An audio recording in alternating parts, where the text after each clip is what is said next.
When we're thinking about giving back to wider communities, it can be financial matter or even non-financial matter. Very often people think that you need to be rich enough and then you give money to other people, but not really.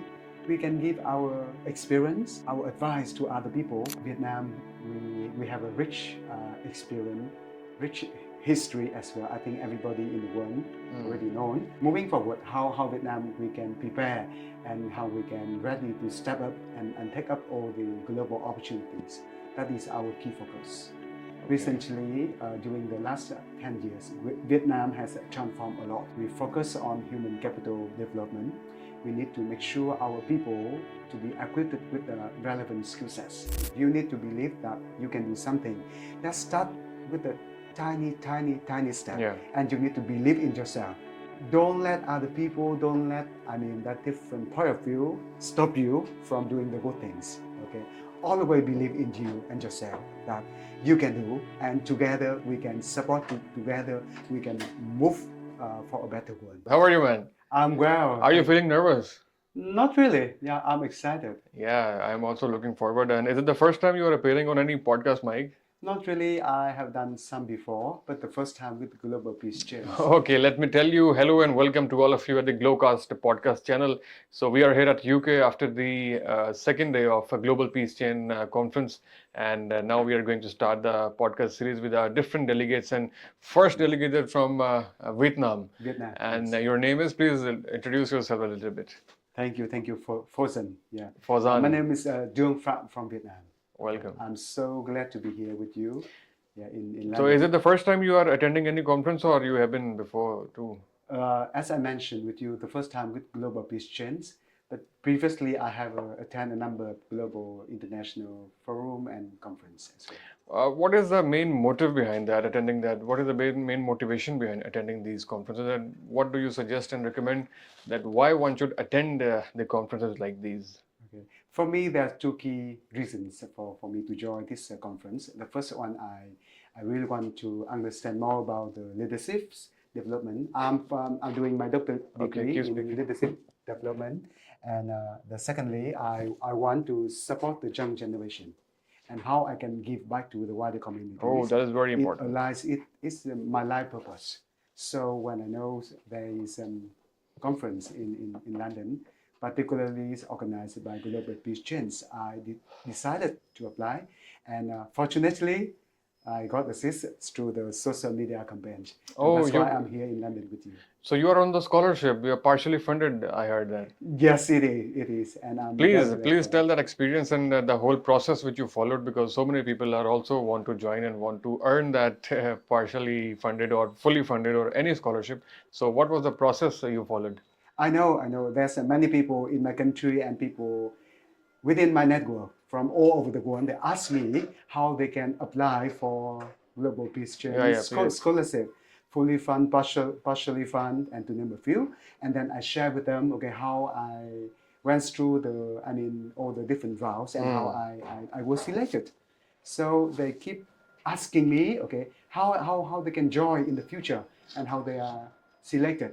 So I share with them some of my experience, but definitely I encourage them, let's try, let be yourself and let's see confidently, maybe after my trip to London this time, more and more people, we know more about Global Peace Chains, and definitely they will join in the upcoming events. So, okay, bro, as you mentioned that there's a very important discussion that you want to give back to society something, and there is a discussion that most of the people who are talking the discussion like these, that they want to give back to the society, they are from the upper class, they are from the rich class, and they have nothing, no challenge regarding the bread and butter, and they are.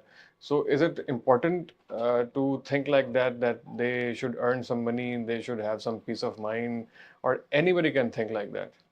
Not really. I think everyone in our society, we can give back. When we're thinking about giving back to wider communities, it can be financial matter or even non-financial matter. Yeah, very often people think that you need to be rich enough and then you give money to other people, but not really. We can give our experience, our advice to other people, particularly the young generation, Mm. okay, who need our advice, Yeah. and they can be more confident. They can be equipped with relevant skill sets to moving on. Yeah. So that's my principle, and I'm doing very well to support other people. That's so great. So you talked about the young generation, and there are few behaviors and few trends which we are observing about Gen Z globally. They seem like very similar. Uh, do you find them rebellious, or there is something? What's wrong with them, or how do you define Gen Z? I think it's not right or wrong. I think we Accept need to them. consider the root cause. I think the way they are educated, okay, the way they are communicated, yeah, and the way and that make how they behave.